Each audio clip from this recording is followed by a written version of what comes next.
مساء الخير لكل متابعينا ومشاهدينا الكرام. اليوم موعدنا وياكم والحلقة الثانية برنامج تحدي غصن البلوط الأكبر. ويانا 11 متسابقة اللي بلشوا بالتنحيف الأسبوع الماضي.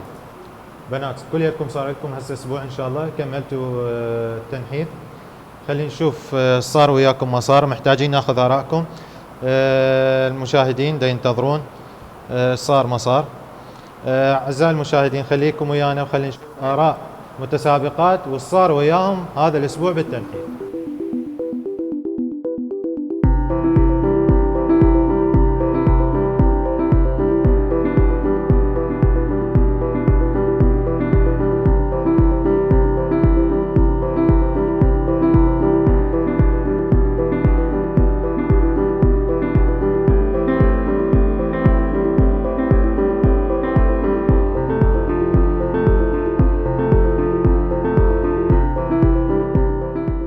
شنو شعورك بالمسابقة؟ والله شعور حلو لأن بديت أحس بفرق من أول أسبوع بدون ما أبذل جهد قوي، بس باستخدام المنحف الثلاثي اللي زودتنا به صيدلية غصن البلوط والدكتور إبراهيم. هذه المسابقة كانت أمنيتي إنه أشارك بها، والحمد لله صارت لي فرصة وشاركت بها. المهم إنه أنا أكون الخاسرة الأكبر بالوزن، إنه إن شاء الله أفوز كل أسبوع بخسارة الوزن والوزن اللي أريده، يعني مو أقول المثالي لكن حتى لو فوق المثالي، لكن بهالحالة إنه أنا أكسب صحتي. حبيت أشترك بهالمسابقة لأجل سببين اثنين، أولهم هي صحتي، ثانيا حبيت أفوز بهالمسابقة لكوني عانيت هواي من أمراض مفاصل وأمراض هواي صارت لي، رغم هاي الأمراض أصلاً مو بعمري. شنو إحساسك بعد استخدام التنحيف الثلاثي لمدة أسبوع؟ حسيت بفرق، وإن شاء الله الفرق هم يبين على الميزان، وحسيت إن الشهية انقطعت 100%، وهذا الشيء حلو بالنسبة لي، يعني ما كنت هيجي، وإن شاء الله نستمر. يعني فد شيء جديد بحياتي، فد شيء غير لي كل شيء إلي. إن شاء الله تشوفوني بالتصوير اللاخ إنه أنا فايزة بخسارة الوزن وغير شكل وبلوك جديد إن شاء الله. وجدت نفسي بصيدلية غصن البلوط لأنه هواي نزلت عليها، رغم أني جايتهم وماخذة كورس من عندهم، وقدرت أنزل 10 كيلوات بالشهر الواحد. ولهذا أنا إجيت اليوم أولا أتحدى نفسي، أريد أوصل للوزن اللي أنا أريده هو الوزن المثالي. ثانيا حبيت أكسب صحتي اللي هي أنا مقبلة على عملية فقرات، وإن شاء الله يا ربي يعني ما أسوي العملية إن شاء الله. إن شاء الله. تتوقعين حتفوزين؟ إن شاء الله أكون من الفائزين. إن شاء الله يا ربي أفوز. أول ما بديت أستخدم المنحف كنت خايفة إنه ما أستمر، والموضوع كان بالنسبة لي جديد وما أعرف شلون راح أبدي وشلون، بس همي إنه أوصل الفد وزن مثالي أو قريب للمثالي، لأن أنا هواية كنت أعاني من الوزن الزايد، فصار لي اسبوع استخدمت المنحف. كان استخدامه بدون اثار جانبيه، ما حسيت لا بتعب لا بارهاق. كنت خايفه انه ما راح احس بتعب، ما راح اقدر اكمل وراح اهدم بس بالعكس ما حسيت باي ارهاق او اي تعب. بذلت جهد بسيط بالرياضه مارستها بالبيت، بس مع ذلك حسيت الفرق كلش زين، وان شاء الله استمر للنهايه بالمسابقه. ان شاء الله افوز بهاي المسابقه، وحتى لو ما فزت راح اكون فايزه باني نزلت وزن.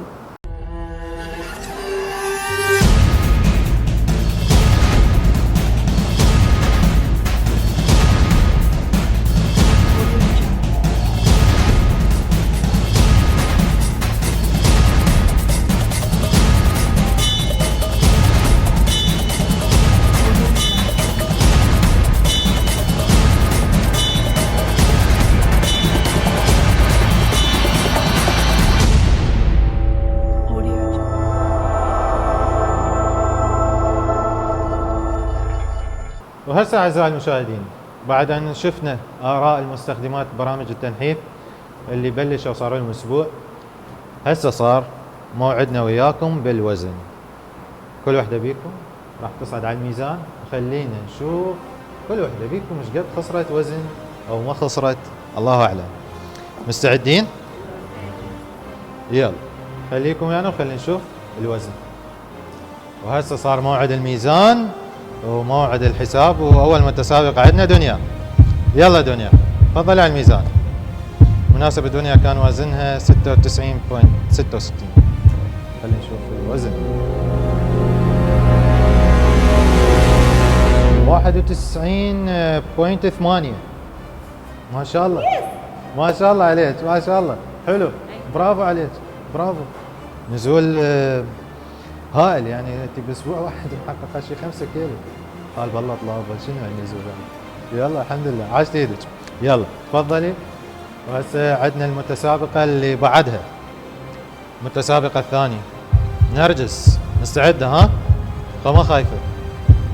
يلا تعالي. مناسبه نرجس كان وزنها ذاك الاسبوع 92.3. تفضلي.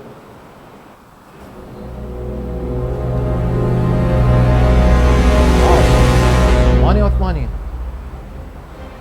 4 كيلو، ما شاء الله عليك، حلو حلو. شويه اقلتي من دنيا. لا عافية عليك، ضعفانه، برافو عليك. 4 كيلو حلوين باسبوع، برافو. يلا تفضلي. والمتسابقه الثالثه زينه. جا وقت الحساب زينه. كم هير كم؟ صعدي على الميزان. ايش قد كان وزنك السابق؟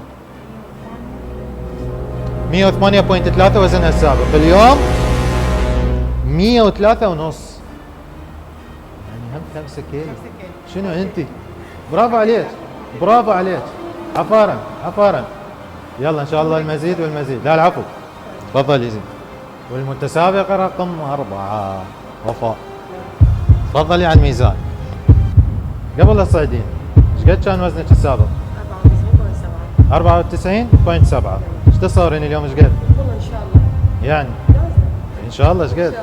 تقريبا ها؟ يعني 90 92. خلينا نصعد ونشوف. يلا. اها 92.6. ما شاء الله عليك، حلو النزول. لا العفو. ايش قد كنتي متوقعة تنزلين؟ والله هو تقريبا يعني 5 كيلو توقعت قلت لهم حلو حلو حلو، جيد جدا. تفضل. والمتسابقة رقم 5 ميساء. ميساء مستعدة؟ على الحساب ها؟ يلا تعالي على الحساب، تعالي صعدي على الميزان. وزنك السابق ايش قد كان؟ 95 كيلو جرام. خلينا نشوف بعد اسبوع من التنحيف. يلا. اوبا 73. لا 93. انا قمت مسوي التنحيف عبالك شنو هاي؟ برافو عليك. 93.7 يعني نازله تقريبا شي كيلوين بوينت 3. برافو عليك. كنت متوقع اكثر لو هذا تتصورين؟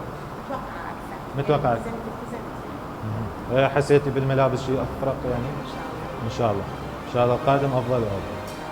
عفوا ان شاء الله. تفضل. والمتسابق رقم 6 نغم. يلا نغم صعدي على الميزان. ايش قد كان وزنك؟ اتذكر. يلا خلينا نشوف اليوم بعد اسبوع من التنحيف.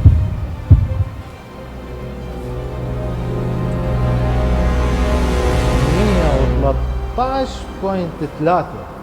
اها نزول مش ليش؟ احكي صار طبقتي التغذية مثل ما هي؟ لا. ليش؟ صارت شوية خرابيط؟ يلا ان شاء الله القادم نقول نريده افضل واحسن. مثل ما شفتوا اعزائي المشاهدين، اللي يلتزم بالبرنامج مال التغذية يحصل نتائج مهولة مذهلة، ما نقول فرد شيء اعتيادي، مهول. اللي ما راح يلتزم نتائجه للاسف تكون مش ان شاء الله. بس اريد منك الاسبوع القادم تنفيذ اقوى بالتغذية، ماشي؟ والمتسابقة السابعة مكاسب. ايش قد كان وزنك؟ 81 كيلو جرام قبل اسبوع، اليوم ما نعرف. تعالي على الميزان وخلينا نشوف.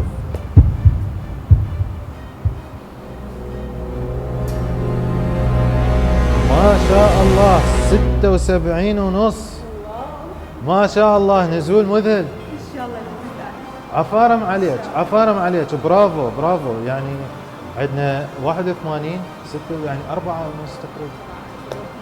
برافو عليك. طبقتي يمكن تغذية، اخذتي الدواء بمواعيده. هاي النتيجة اللي نريدها، هذا التحدي اللي نريد نخلقه بكم ان شاء الله. المتسابقة رقم 8 زينب تفضلي. ايش قد كان وزنك ذاك الاسبوع؟ 90 ونص. خلينا نشوف الوزن اليوم.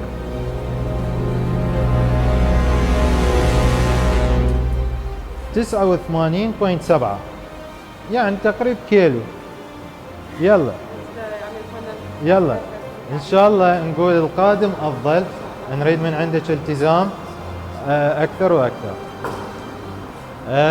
دا تشوفون اعزائي المشاهدين اكو دائما فروقات ومعدلات النزول.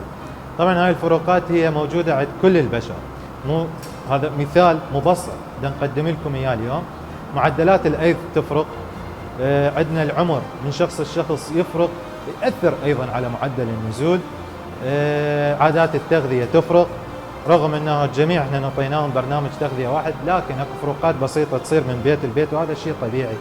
فلهذا نشوف اكو اشخاص ينزلون بوزن عالي خلال اسبوع، واشخاص نعتبره هو قليل لكن هو مكسب للجميع، سواء الكيلو سواء الأربعة كيلو.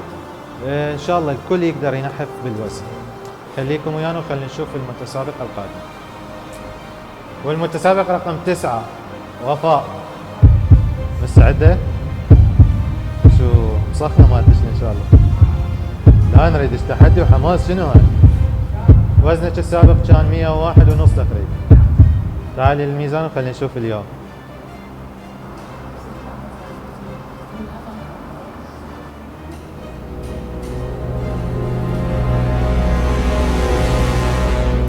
وزن نفسه 101، ماكو اي خسارة بالوزن للأسف.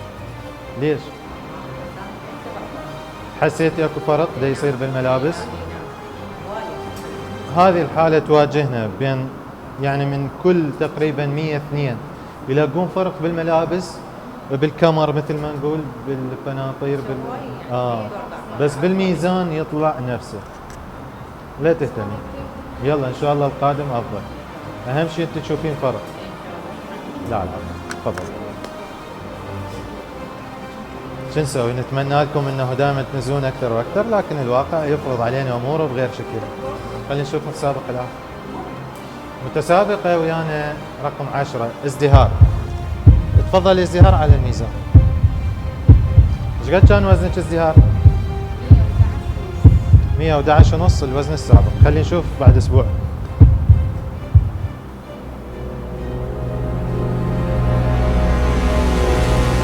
ما شاء الله حلو، 108.7 حلو، خوش نزول، تقريبا شي 3 كيلو.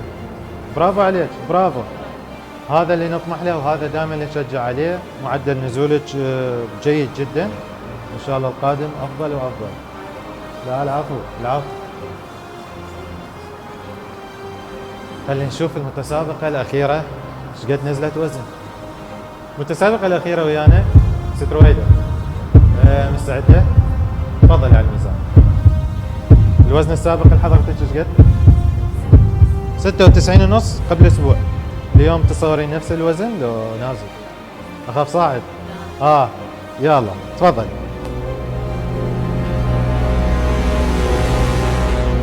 برافو عليك. 92 كيلو جرام. حلو. يعني ايش قد تقريبا؟ ما شاء الله ما شاء الله ما شاء الله. برافو عليك. حسيتي فرق بالملابس شغلات الاسبوع؟ كلش ها؟ الف الحمد لله. ان شاء الله. يعني تصورين انت على بيروت قبل؟ ماخذ جائزة؟ اكو منافسة قوية ها؟ ان شاء الله ان شاء الله القادم افضل وافضل. العفو هذا تعبت. تفضل. ومثل ما شفتوا هسه اعزائي المشاهدين نتائج نزول الوزن بعد استخدام برنامج تنحيف الثلاثي لمدة اسبوع. قسم بقى نفس الوزن، القسم الاخر فقد كيلو، القسم الاخر 3-4 كيلو. دائما نتمنى لكم انه ايضا انتم تنزلون بالوزن. وهذه الحلقة اكو مفاجأة راح نسوي لكم اياها. هذه الحلقة ما راح يصير بها اي استقصاء لاي متسابقة. كلكم راح تظلون ويانا رغم انه البعض ما فقد وزن. نريدكم تشدون حيلكم بالاسبوع القادم واللي بعده. نريد تنزلون وزن بصورة فعالة، تطبقون برامج التغذية مثل ما هي، تتناولون الادوية مالتكم بانتظام. ما اريد خربطه انه نسيان اكل ما توفرون من ناحيه انه الاكل يكون مثل ما هو مكتوب.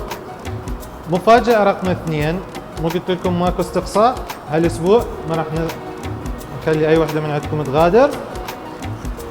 هذا الاسبوع راح يجي واللي بعده راح نعطيكم مهله اسبوعين هالمره، مو اسبوع واحد.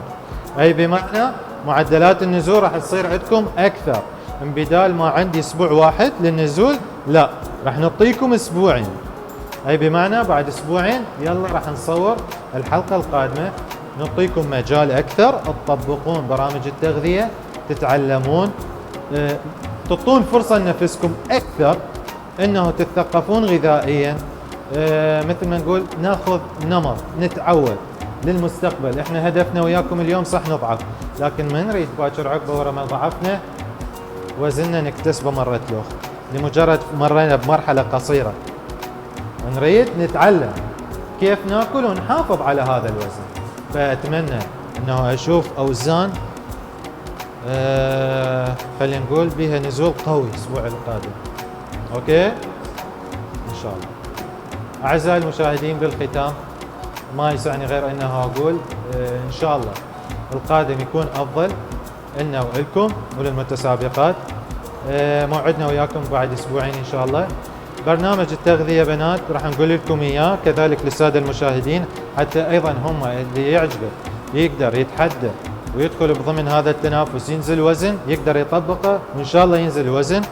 برنامج التغذية راح يكون هو التالي: الفطور مالتنا راح يكون بين يوم ويوم بيضة سلق الصبح استكان شاي، اليوم الثاني جبن ابيض فاهي ويا ايضا استكان شاي، ممكن ندخل شويه طماطه خيار ماكو مشكله. الغداء مالتنا راح يصير بين يوم ويوم لغرض التنويع، يوم راح يكون مرق واليوم الثاني راح يكون لحم. المرق شنو هو المسموح به؟